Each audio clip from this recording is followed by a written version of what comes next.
untuk saya karena saya lapar. Tapi ketika Allah berkata as-shaumu li, langsung ditambah. As-shaumu li, puasa ini untukku. Allah tidak berhajat kepada puasa, tapi Allah berkata puasa ini untukku karena ada 3 alasan. Yang pertama, Allah kalau mau memuliakan sesuatu, dia nisbatkan sesuatu itu kepada dirinya. Contoh hamba sahaya, miskin, susah, melarat, tidak punya apa-apa, bahkan dirinya pun tidak punya, dia punya tuannya. Tapi ketika hamba itu dinisbatkan kepada Allah, maka dia menjadi mulia. Hamba Allah, abdullah. Rumah biasa saja, tapi ketika rumah itu dinisbatkan kepada Allah, maka siapa yang menodai rumah itu halal darahnya. Bait, rumah dinisbatkan kepada Allah, baitullah, maka rumah itu menjadi mulia. Kita sekarang sedang berada di Baitullah, masjid, rumah Allah. Maka ketika dinisbatkan puasa untukku, Allah ingin memuliakan ibadah puasa. Kenapa amal yang paling afdal adalah puasa? Karena berpuasa tidak bisa riya. Kalau sholat orang bisa riya, mempertunjukkan. Kalau di kamar dia sholat, iftitah, fatihah, ayat, 1 napas tembus. Tapi begitu sholat di depan orang banyak, Allahu Akbar, lama sekali. Ditanya orang, apa ayat yang kau baca? Lama sekali, tegak berdiri. Qul huwallah. Kenapa lama? Ulang-ulang. Haji bisa riya, karena ibadah haji orang paling tahu. Tiap tahun selamatan, berangkatnya 2030. Tapi semua orang tahu. Setelah pulang, kalau tidak disebut nama, cemberut. Yang terhormat Bapak Haji. Undangan mesti dibuat pakai spidol, Haji. 3 kali, hahaha. Yang ujung dalam kurung ONA plus. Begitulah haji diketahui orang. Tapi puasa yang tahu hanya dia dengan Allah subhanahu wa ta'ala. Itulah mengapa ibadah yang paling afdal adalah puasa. Yang ketiga, puasa paling minim tingkat kemampuan manusia melakukannya. Kalau sholat banyak orang sanggup, kalau zakat orang-orang kaya bisa. Tapi puasa yang tulus ikhlas karena Allah, banyak orang puasa tahan makan, tahan minum. Tapi kalau sudah cerita tahan lidah, tahan pikiran, tahan hati. Makanya kata Nabi, rubba shaimin, berapa banyak orang yang mampu menahan makan dan minum, laisa lahu min siyamihi, tak dapat apa-apa illal ju', hanya lapar saja. Kenapa Ustaz tiba-tiba ingat puasa? Karena ini bulan yang disebut Nabi berurutan. Allahumma barik lana fi Rajab wa Sya'ban wa ballighna Ramadan. Berikan kami berkah di bulan Rajab dan di bulan Sya'ban, maka sampaikan kami ke bulan Ramadan. Dan hari ini kita sudah sampai pada tanggal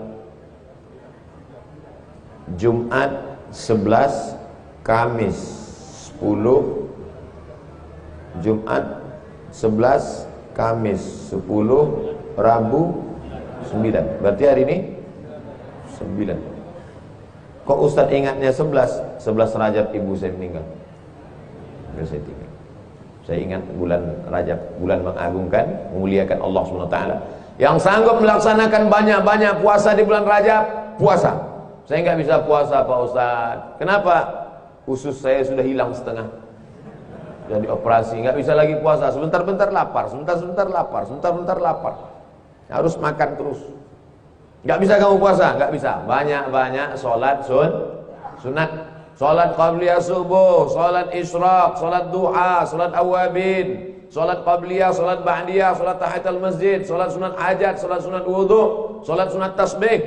Saya nggak bisa sholat sunat Pak Ustaz. Banyak berdiri, lutut sakit. Ini yang sebelah yang asli tulang, yang ini udah besi Pak Ustaz. Nggak bisa banyak sholat sunat, nggak bisa baca Quran, hatamkan Al-Quran. Habis sholat zuhur 2 lembar, habis asar 2 lembar, habis maghrib 2 lembar, habis isya 2 lembar, habis subuh 2 lembar, 10 lembar. 1 hari 1 juz, sebulan hatam 30 juz. Baca Quran pun nggak bisa juga Pak Ustaz. Setiap buka Quran lihat huruf titiknya udah titik bawah udah 3 nampak. Puasa nggak bisa. Puasa sholat sunat nggak bisa juga. Baca Quran nggak sanggup juga. Kalau gitu pejamkan mata, duduk berzikir. Afdalul dzikri la ilaha illallah. la ilaha illallah. Zikir pun nggak bisa juga Pak Ustaz, mati aja lah. Ada lagi guna hidup lama-lama di dunia ini. Ngabiskan oksigen aja, buat semak Bandung aja. Saudara yang dimuliakan Allah Subhanahu wa taala, jangan sampai hari-hari di bulan Rajab ini kosong hampa tak bermakna. Masya Allah, ternyata ibu-ibu ramai di luar. Saya tahu dari layar monitor. Gimana cara menyapa ibu-ibu ini? Kemana kameranya? Sana. Masya Allah. Ibu-ibu, kumaha atuh damang. Udah sampai itu aja. Ibu yang dimuliakan Allah Subhanahu wa taala, Ustaz Somad mesti tahu judul tausiahnya apa. Karena tidak boleh ceramah keluar dari yang sudah ditetapkan panitia. Indahnya kebersamaan dalam perspektif Islam. Lihatlah 3 orang yang beda. Yang satu menutup kepala dengan sorban, yang satu pakai peci, yang satu tidak tutup sama sekali. Tapi mereka tidak pernah saling menyalahkan. Apakah yang pakai sorban mengatakan Nabi tidak pernah pakai peci? Kalau pakai peci bid'ah, wa kullu bid'atin dhalalah wa kullu dhalalatin finnar. Tidak. Apakah yang pakai peci berkata menutup kepala menjaga marwah? Siapa yang tidak menutup kepala maka tidak boleh diterima riwayat hadisnya. Maka kamu tidak menutup kepala, kenapa kamu berani bicara depan orang banyak? Tidak. Karena masalah menutup kepala adalah sunnat, tidak sampai wajib.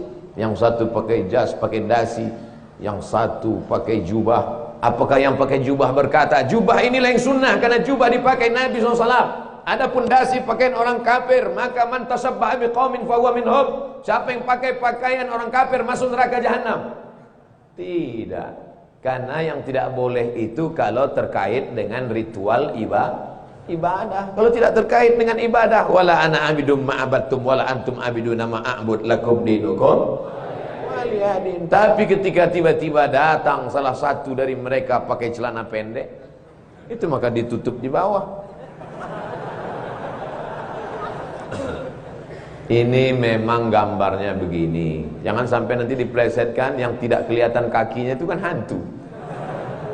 Ini memang gambarnya begini.